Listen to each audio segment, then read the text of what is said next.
What's up, y'all? It's your boy Exit Hunt MK, back at it again with another video. You know, make sure to hit that subscribe button and that bell to get Alright, I don't know how these little fucking cum swappers do this shit every video. Oh my god, that's pretty bad. Alright, let's get right into it. This is gonna be a very important video. Alright, so check this shit out. One, if this video, hold on, this fucking video better make you a better fucking Skarlet player. Oh, it better make you a fucking better Skarlet player. And then two, it should make your life easier using Skarlet with these tips. And then three, they're just fucking important to just pass up on. Alright, so let's fucking get right into it. First thing is Blood Ball and why it's extremely important. If you go to my Combat Diary videos, right, and you watch me use Heart Pierce Skarlet, every single match where whoever you have there as the announcer, they like round one fight, right? I step back around this range right here, and I throw a Blood Ball. What happens a lot of times is my opponent blocks that shit. Like right here, I'm plus 30 something, and then I literally have a free mix-up on my opponent. Literally have a free mix-up on my opponent. Like right here, boom, I throw an overhead. I'm plus 24, and I comes out in 22. There's nothing my opponent could do. So let me actually show you. Like right here. Oh no, that's a little too close. You gotta get used to the spacing of it. That's 19 right there. Still, like, you know, maybe I'm gonna jump forward and then boom, I'm gonna try to jump up. I get clipped. I think he could at this range. Oh, even backwards, or if he, you know, he could dash backwards. Oh, he's way too close. Like right here. Oh, hold on. All right. Oh wow, I'm going backwards, even backwards. So here's the thing about that. The tricky part about it. Blood Ball. The further away you are, the more plus you are. If I do it right here, I'm actually negative. If I do it right here, it's a little bit better. Gets a little bit better. So you want to throw the Blood Ball around this range right here. You want to be around freaking plus 17 or whatever. Like right there. And then boom, as you do it, you dash up and you throw an overhead.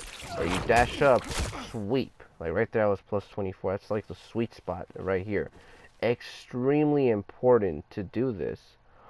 The reason why this is extremely important to do this is because if you do it at the sweet spot range, this is just something you're gonna have to practice, and with time you're gonna get better at it. When you throw it around this range, my go-to is this fucking, like, this shit right here, especially in Heart Pierce. Holy shit, I don't really, you know, when I'm using Blood Drive, you know, I'll slow it down and then, you know, I'll do that. But I do this a lot in Heart Pierce. If you look at my Combat Diary videos of me using Heart Pierce, I throw this, and then when I throw the whip, it's a fucking mix-up. Like, it really, truly is. Like, I'll throw this, and then, sorry, bad spacing. Boom, and then, oh, god damn it. Like, right there. Like, exactly right there, I'll, you know, either go to freaking tongue, or I'll maybe try to go for some more frames, or do that, or cancel it, walk up grab, or cancel freaking overhead, or whatever, and then boom, do it again. That is my go-to. That is my throw a Blood Ball, do this, and then that is my bread and butter right there when I'm using Heart Pierce. I do that in every fucking video, and people fucking fall for that shit. And if they don't fall for it, look where I'm at. Like I'm -6. There's hella space between us. Motherfucker, I ain't pressing block. I ain't holding block. I'm ready to fucking come for you, motherfucker. Like, I'm ready to fucking throw down. I'm not fucking blocking. There's space in between us. What more do you fucking want? That's what you're gonna be wanting to do with Blood Ball, to be brutally honest. With Blood Ball, you do shit. Either your opponent gets hit and they get thrown across the screen, cool. If they fucking don't, then, dude, there's a shit ton of space between us, and I could be plus.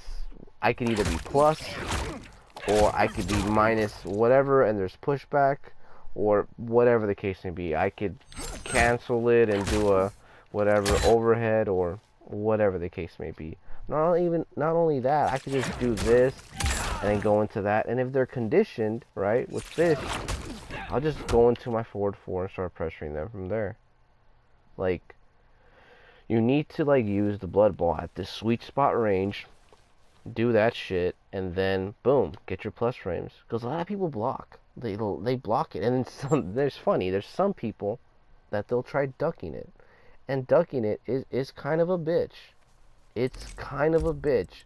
Especially on the timing on when to get up, right? So I'm gonna do this right here.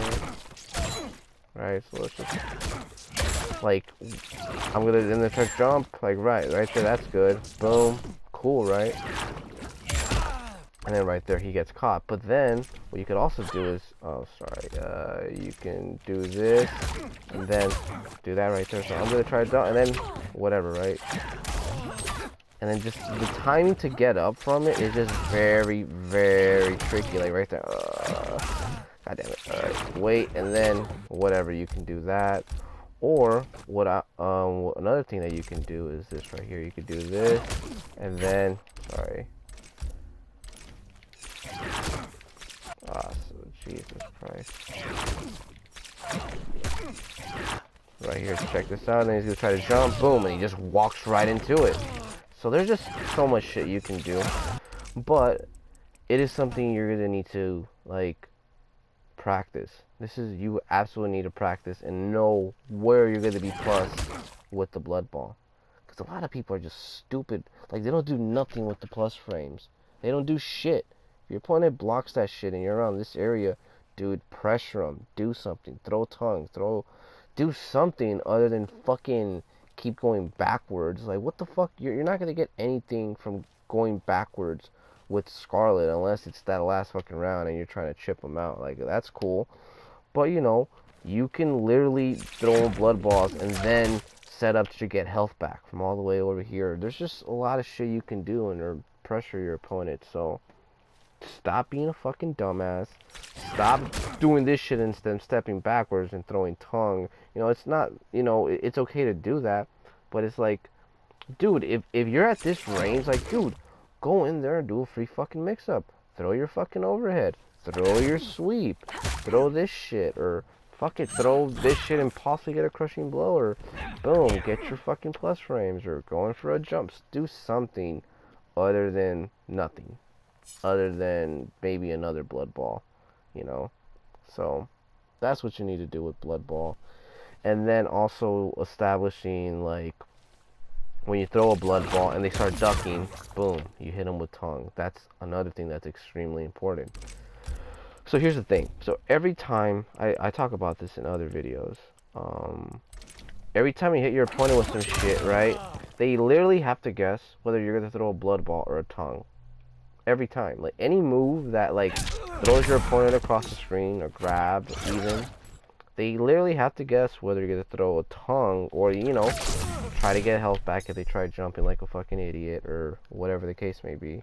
They basically have to guess whether it is blood ball or tongue. So I hit you with this, boom, I can throw blood ball, or boom, I hit you with this, and then I'll hit you with tongue. So you need to establish that game. You need to make your opponent guess whether you're going to throw a blood ball and try to pressure them, or throw a blood ball, stay in the back, throw tongue, or whether you're going to throw tongue and then mix this shit up. So, I'm like, there's just so many options you can do with it. You need to test it out on how to do it. And then also just know, if you're like throwing a blood ball from right here, you better block, because you're going to get fucking opened up for that shit. So, know the sweet spot and you'll be fine. So, there's that. Alright, now, next, other than the blood ball, that's extremely important. And this move is hard to use, to be brutally honest, is this one right here. This is Skarlet's best move in my opinion. But it is her hardest. It is 13 frames, and it's a fucking high. I wish it was a mid, but that will low-key make Skarlet broken. Alright, the reason why this is her best move is, let's put Liu Kang to do something he doesn't like to do, and that's block. This is possibly one of the best staggers in the game. Like, hands down. This is just guaranteed fucking pressure right here. Like, right there. Shit, I'm +1 right there. The reason why this is such a good move is because, let's say I'm super close. There's good amount of space in between us. His down one is probably not going to reach me. It's just not. Not only that, but he has to worry about the follow-up. And not only that, but this is how you get, you know, your biggest combo with Skarlet. And, you know, you can get a 29% for no freaking bars, basically. Or you could do what I like to do, get 25% and get health back. That's what I like to do when I land this. But that's besides the point. People need to realize that this is just not a fucking combo starter. Like, yeah, when your opponent fucks up, yeah, pop him up in the air. But what you need to realize is that this is just the ultimate pressure tool with Skarlet. So I'm gonna break down some things that you can do with it. And yeah, I'm just skimp right through and I'll tell you why they're good. This into a grab. So fucking good. Your opponent is expecting that second hit. It's just ridiculously good to do. It just throws them off their game when you start doing stuff like that. Not only that, you can condition them and then do something like this. Oh, that is the money maker right there. Boom. Hit them, step back, and then force them to whiff their poke, and then fucking hit them with the overhead and little 9%, and then there's that. Another thing you can do is this right here. This is probably my little ghetto safe but yet not safe move. Is do this. Doesn't matter where you land this. Doesn't fucking matter. You throw this and then you go into this right here. And you're basically going to be like step back just a little bit and like -11. And there's hella space in between us. Like, what more do you fucking want? Like, boom. Sorry. Boom. Jesus. Just like that. -11. It's pretty solid, and if it lands, great. You can literally go for your overhead after that, so there's that. Another thing is you could do this, and then go into your sweep, like 1, 2, and then step back, and then go in for your sweep. That is possibly my bread and butter with it. If I'm playing against somebody that's really good, this is what I like to do to them, like just do that, and then, you know, if it lands, it lands, cool. If it doesn't, there's hella space in between us, and I'm fucking safe. Like, there really isn't shit no one could do to me in this range. Step back and then throw that shit. Look how much space there's in between us. And not only that, but if you condition your opponent, after that second hit or whatever, right? And they think, oh, you're gonna do that sweep, boom. No, I'm just gonna hit you with a fucking overhead. Or you could even do, what is it? 1, 2, and then they think, oh, they're gonna step back and then try to pressure you. You go into tongue. But honestly, the best thing to do, let's make Liu Kang just go on auto super quick, and that is doing that right there. Because it's, first of all, let's make him go back. Sorry. Look, -5, good amount of space in between us, and I'm completely safe. People are expecting the last hit to be a damn mid. You could also do this, you know, same shit basically. But if it lands, check this out. If this shit lands, right, it's death for your opponent. First of all, I get health back, 12%. Like, for a bar, what the fuck, right? I get health back, and then I get to mix you up for free. I literally get to mix you up. I get to walk up, grab you. I could throw any one of my mids. I could do down 4s into this shit.